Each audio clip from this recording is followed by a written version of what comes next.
Pada tahun 1990 di sebuah desa ada sebuah cerita horor yang terkenal tentang seorang ibu muda bernama Siti yang hendak melahirkan anak pertamanya. Desa itu masih sangat tradisional, jauh dari fasilitas medis modern. Ketika Siti mulai merasakan kontraksi, keluarganya segera memanggil dukun beranak yang dikenal sebagai Mbok Tini. Mbok Tini adalah satu-satunya orang di desa itu yang dapat membantu proses persalinan. Malam itu gelap gulita dengan angin yang berhembus kencang, membuat suasana semakin mencekam. Di rumah Siti hanya ada lampu minyak, satu-satunya penerang di saat malam hari. Saat kontraksi semakin kuat, Siti dibawa ke sebuah kamar yang hanya diterangi oleh lampu minyak. Mbok Tini mulai mempersiapkan alat-alat tradisionalnya dan berdoa untuk minta perlindungan. Tiba-tiba angin kencang meniup semua lampu minyak yang ada di ruangan itu, membuat suasana menjadi sangat gelap dan dingin. Suara tangisan bayi terdengar samar dari luar rumah, padahal belum ada bayi yang lahir. Mbok Tini berkata bahwa itu adalah suara arwah gentayangan yang sering muncul pada malam hari di saat ada yang melahirkan. Mbok Tini terus berusaha menenangkan dan membantu proses persalinan. Namun, semakin lama suasana semakin mencekam. Ada bayangan hitam yang terlihat bergerak di sudut ruangan. Beberapa anggota keluarga yang berada di luar kamar juga merasakan kehadiran hal yang tidak wajar. Ketika akhirnya bayi Siti lahir, suara tangisan bayi itu terdengar sangat nyaring dan jelas, berbeda dengan suara tangisan samar yang mereka dengar sebelumnya. Bayi itu sehat, tetapi wajahnya tampak pucat. Mbok Tini kemudian mengadakan upacara kecil untuk mengusir roh-roh jahat yang mungkin akan mengganggu.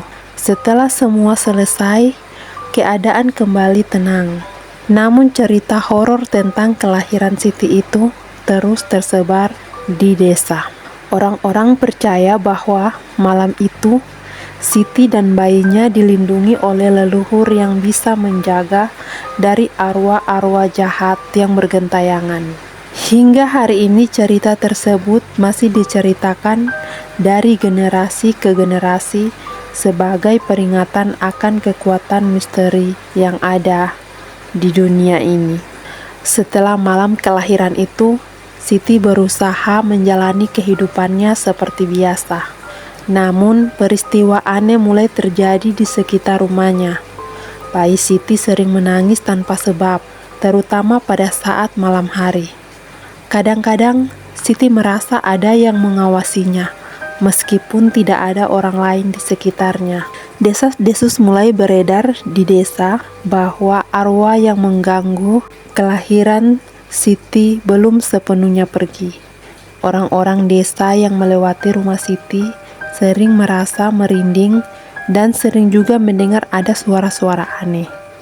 Mbok Tini menyarankan Siti untuk melakukan pembersihan rumah. Tetapi meskipun sudah dilakukan, gangguan tetap saja terjadi.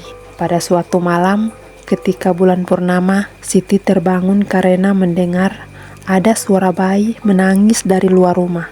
Padahal bayinya sedang tidur nyenyak di sampingnya. Dengan hati-hati, Siti keluar untuk memeriksa. Di bawah sinar bulan, Siti melihat ada sosok bayangan hitam berdiri di tepi hutan sedang mengawasi rumahnya. Siti ketakutan dan segera masuk kembali ke dalam rumahnya dan membangunkan suaminya. Siti memutuskan untuk memanggil Mbok Tini dan beberapa tetua yang ada di desa untuk meminta bantuan. Para tetua desa melakukan ritual di sekitar rumah Siti menggunakan berbagai macam sesaji untuk mengusir roh jahat itu. Sementara itu, Mbok Tini mencoba menenangkan bayi Siti yang tampak gelisah dan terus saja menangis. Bayi itu terus menatap ke arah pintu, seolah bayi itu melihat sesuatu yang tidak terlihat oleh orang lain. Malam itu sangat panjang dan penuh dengan ketegangan. Ketika pagi tiba, para tetua desa memberitahukan kepada Siti bahwa roh jahat telah diusir dan tidak akan kembali. Mereka memberikan jimat pelindung kepada Siti dan bayinya, serta menyarankan Siti untuk selalu berdoa agar terhindar dari hal-hal negatif. Sejak saat itu gangguan berhenti dan kehidupan Siti perlahan kembali normal. Namun cerita tentang malam kelahiran yang penuh misteri itu tetap menjadi cerita di desa itu. Orang-orang desa selalu berhati-hati dan menghormati kekuatan gaib yang dipercaya masih ada di sekitar mereka. Bayi Siti tumbuh menjadi anak yang sehat dan kuat, namun selalu memiliki rasa penasaran tentang malam kelahirannya. Ketika sudah cukup besar, Siti kemudian menceritakan semuanya kepada anaknya, mengajarkan pentingnya menghormati tradisi dan kekuatan alam yang tak terlihat. Cerita ini terus diwariskan menjadi bagian dari sejarah dan kepercayaan orang-orang di desa akan misteri dan kekuatan leluhur.